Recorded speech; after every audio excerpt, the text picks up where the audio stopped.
Ashleigh Keating. My pronouns are she, her.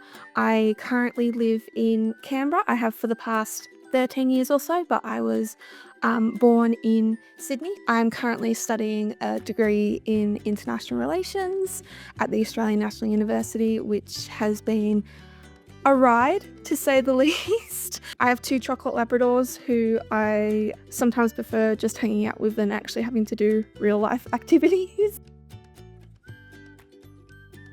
I love about my brain the fact that I can recognize songs really quickly.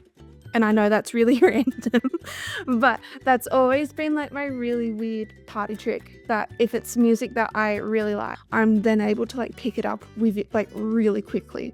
So I know that's like really random and really obscure, but I also think that's like really cool because I don't know really anyone else who's that way inclined. And I like to say that's my Rain Man talents, because I'm not necessarily that way inclined either with many other things. So if I have that one thing, I am happy with that. I guess also as well, whilst it can be frustrating sometimes looking at this world in such a black and white view because others don't have that point of view, I found that has been always very helpful when it comes to advocacy work or advocating for myself, especially when it comes to having to throw legislation back at certain people when trying to get support. So sometimes it can be quite hard dealing with a black and white brain. I do also know it can help me in the long run as well.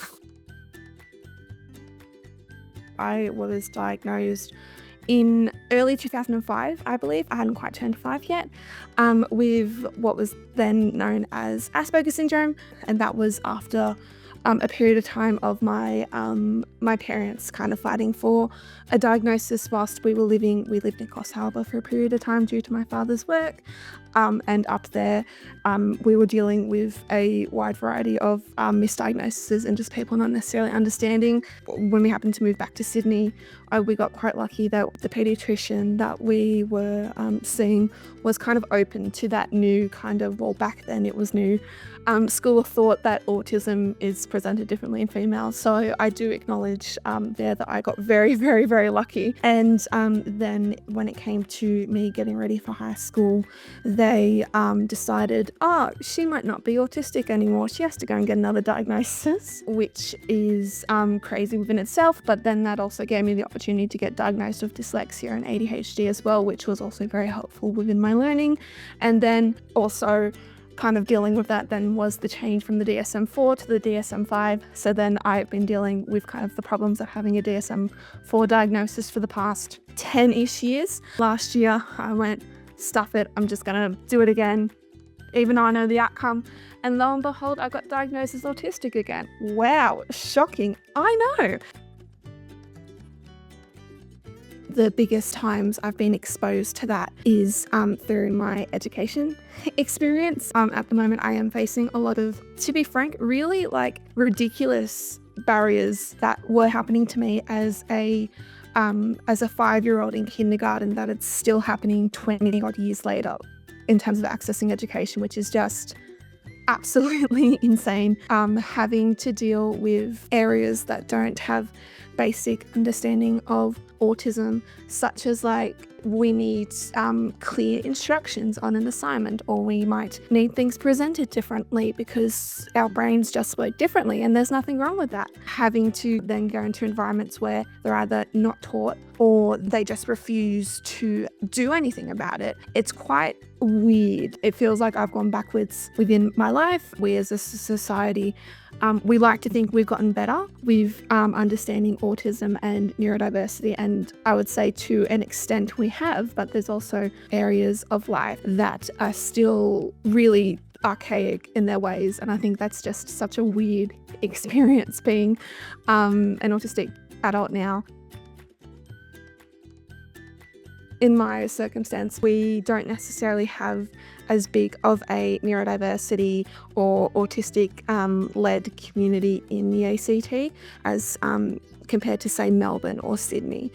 So that can be quite tricky. Because of that, it's good to get creative in a way, I feel. Getting involved with disability advocacy has really helped me understand that there are people like me out there and I'm just not some weird alien.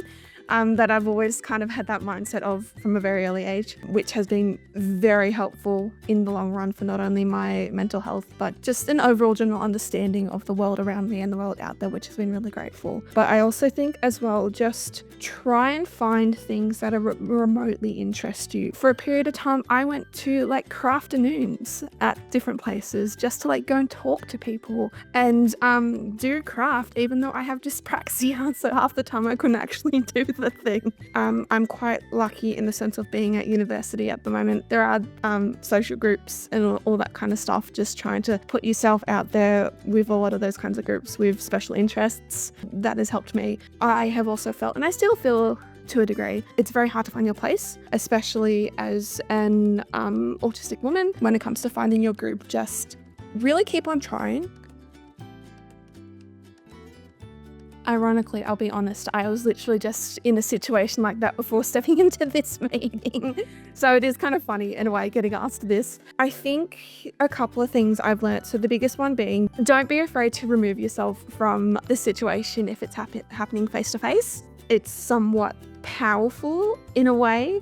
It's showing people just from just getting up and leaving the situation because something's not working, they're putting stresses on you, whatever. I have found sometimes just something as simple as that can really have an effect on people. As an adult, this is something that I am learning as well, because as someone who was diagnosed at the age of 4, that also meant that my parents, mainly my mum, was heavily involved in fighting for me and getting supports from that very early age. And now I've kind of gone back into a situation where I'm 24, nearly 25, and I'm having similar problems that my mum was coming up against when I was in kinder, year 1, year 2 kind of thing. Although I try to fight it as much as humanly possible, whether that's sending very terse emails to people, because I've gotten very good at that, reminding them of their rights and their obligations to disabled people, but also kind of acknowledging sometimes it gets to a stage where you need support, whether it's your parent or caregiver or partner or friend or disability advocacy supports. If you have that close to you, I think it's also really important to kind of realize that if it gets too much for you to kind of fight for yourself and you need help, that is okay. As a community, it can be quite hard because we think that we kind of need to fix everything. We need to do all this. And of course, then on top of that, we have the social problems that come with being autistic. I really think because of that, we need to just also kind of remember that if you need help, it is okay to ask for help.